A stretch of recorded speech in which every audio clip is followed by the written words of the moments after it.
ایک تسبیح، ایک جائنماز، ایک لباس اور ایک مخصوص وقت پر روحانی عمل میں اتنا زیادہ زور کیوں دیا جاتا ہے؟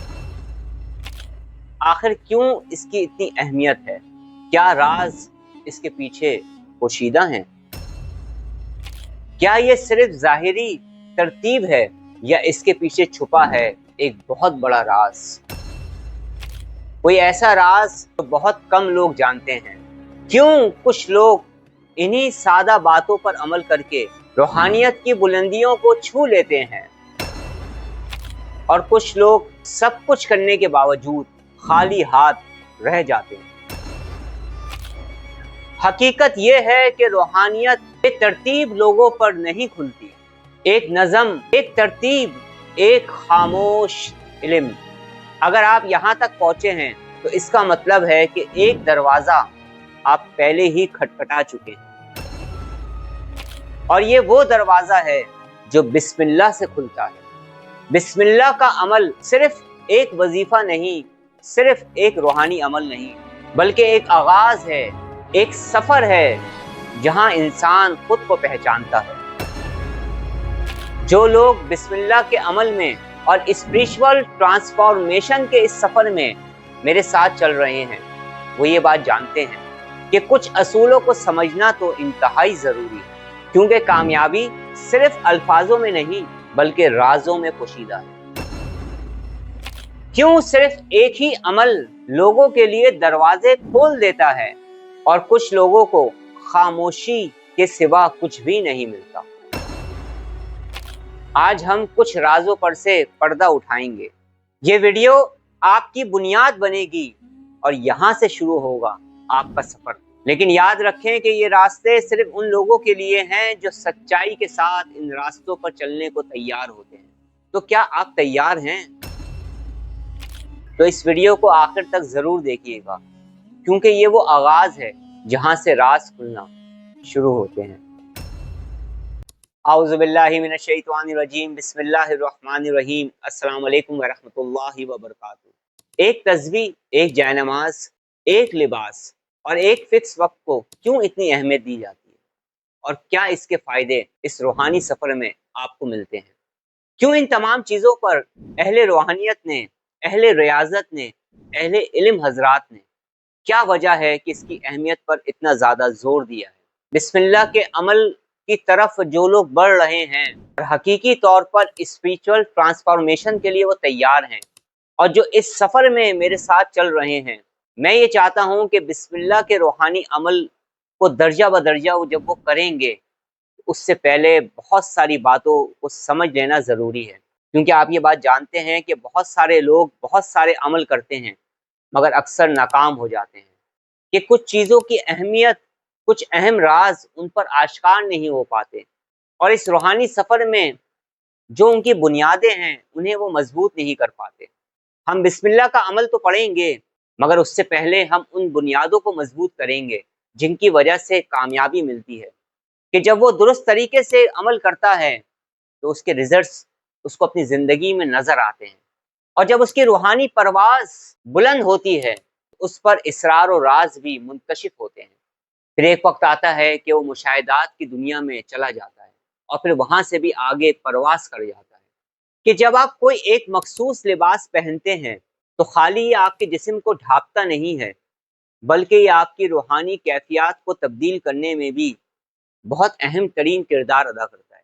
بہت ہی کم لوگ یہ بات جانتے ہیں کہ آپ کا جو لباس ہوتا ہے وہ آپ کی روحانی انرجی کو جذب کرتا ہے، اور آپ کا جو لباس ہوتا ہے، جو روحانیت آپ کو مل رہی ہوتی ہے وہ اس میں سمانے لگتی ہے۔ یہ جو آپ کا لباس ہے اس میں ایک خاص قسم کی خوشبو سما جاتی ہے، کہ ایک ایسی خوشبو کہ اگر انسان اسے محسوس کر پائے یا نہ کر پائے، اگر روحانی مخلوقات اور روحانیت اس خوشبو کو محسوس کر لیتی ہیں تو اس مہک اور اس خوشبو کی جانب وہ سفر کرتی ہیں، کہ لباس میں جو ایک خاص قسم کی روحانی مہک آتی ہے، خوشبو آتی ہے، اس کی جانب روحانیت کھنچنا شروع ہو جاتی ہے۔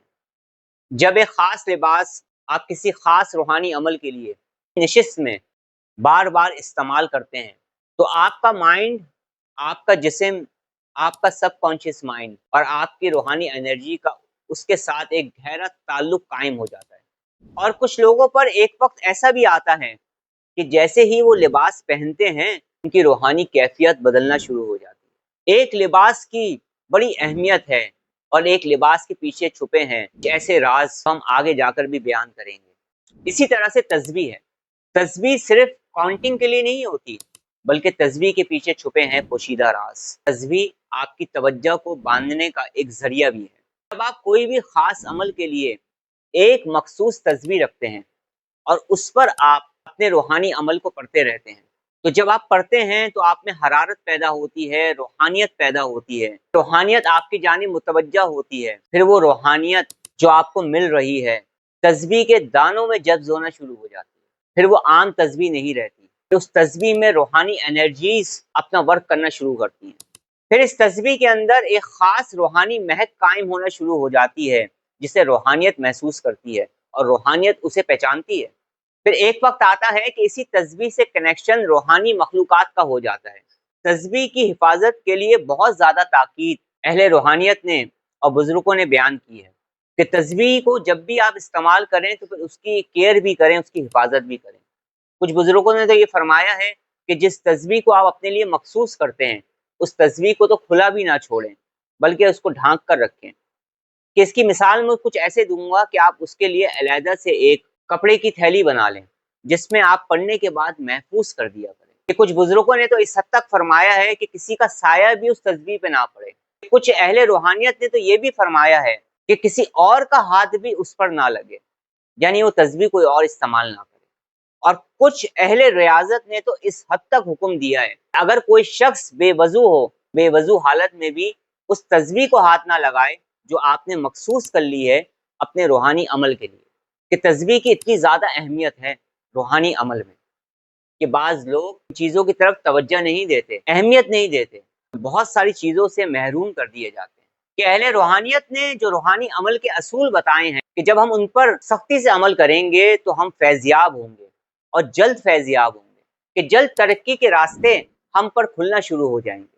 تو اگر آپ کسی بھی عمل کی زکوٰۃ کو ادا کر رہے ہیں، کوئی روحانی چلہ کر رہے ہیں یا کوئی روحانی عمل کر رہے ہیں، اپنی تسبیح کی حفاظت کریں۔ اکثر بزرگوں کو آپ نے دیکھا ہوگا کہ وہ اپنی جائے نماز کی بڑی حفاظت کرتے ہیں اور ایک طویل عرصے سے ایک مخصوص جائے نماز کو وہ اپنے ساتھ رکھتے ہیں جو اسے سالوں سے استعمال کرتے ہوئے چلے آئے ہیں۔ کچھ بزرگوں کو آپ نے دیکھا ہوگا کہ جو ان کی پرانی جائے نماز ہوتی ہے اسی کے اوپر نئی جائے نماز بچھا کر وہ سی لیتے ہیں اور اسے اپنے پاس رکھتے ہیں۔ کہ روحانی سفر میں، روحانیت میں اور روحانی عمل میں جس طرح سے لباس کی اہمیت ہے، تسبیح کی اہمیت ہے، اسی طرح سے جائے نماز کی بھی اہمیت ہے۔ جب آپ کسی جائے نماز پر بیٹھ کر جب آپ کوئی روحانی عمل کرتے ہیں اور اس سے جو آپ کو روحانیت مل رہی ہوتی ہے، جو روحانی دنیا سے آپ کا کنیکشن ہو رہا ہوتا ہے، جو روحانی انرجیز آپ کو چاروں طرف سے گھیر رہی ہوتی ہیں، اس روحانیت کا آپ کی جائے نماز سے بھی بہت گہرا تعلق ہو جاتا ہے اور آپ کی جائے نماز میں بھی روحانیت منتقل ہونا شروع ہو جاتی ہے۔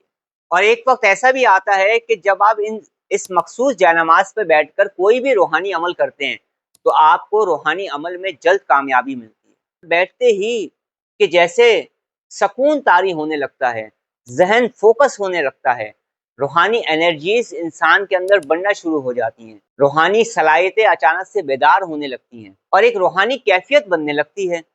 تو بہت سارے فائدے بزرگوں نے بیان کیے ہیں اور صاحب روحانیت حضرات نے بیان کیے ہیں جو ہم آگے جا کر مزید اور بھی بیان کریں گے۔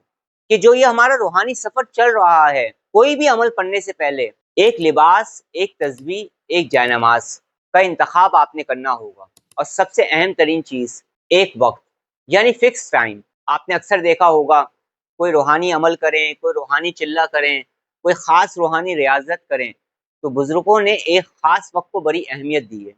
اور کئی دفعہ آپ نے دیکھا ہوگا کہ جو ان اوقات کی، ان وقتوں کی اہمیت کو سمجھتے ہیں وہ سارے کام اس وقت سے پہلے کر لیا کرتے ہیں، ضروری کام کہ جس وقت پر انہوں نے اپنے عمل کو شروع کرنا ہوتا ہے، بڑا خاص اہتمام کرتے ہیں کیونکہ مخصوص وقت کی بھی روحانی دنیا میں بڑی اہمیت ہے۔